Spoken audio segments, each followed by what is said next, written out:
মিয়াবিলাকক অলপ নটিচ দি থাকিবই লাগিব, নহ'লেতো মূৰৰ ওপৰত উঠি যাব। মইতো আগতে কৈছোঁ যে পাৰো নোৱাৰো দিগদাৰি কৰি থাকিম। সেইকাৰণে ইয়াত একো লোকঢাক কৰিবলগীয়া নাই, মই দিগদাৰিয়ে কৰি আছোঁ।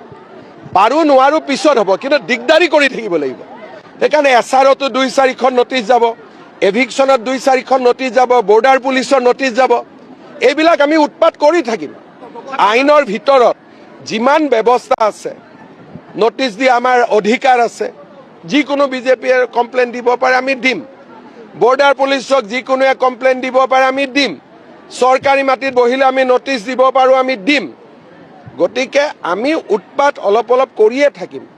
নহ'লে ভাবিব যে অসমীয়াক আমি খুৱাই দিলোঁ আৰু এতিয়া ওপৰত ৰোলাৰখন চলাই দিলেই হ'ব।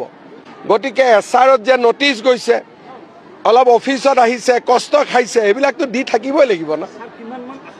মই আশা নকৰোঁ, মই কৈছোঁ যে কষ্ট দি থাকক।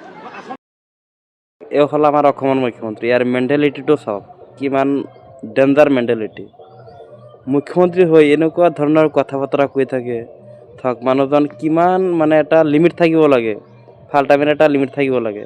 মানে সীমা চেৰাই গৈছে। যিমান পাৰে ভিডিঅ'টো শ্বেয়াৰ মাৰি দিয়ক।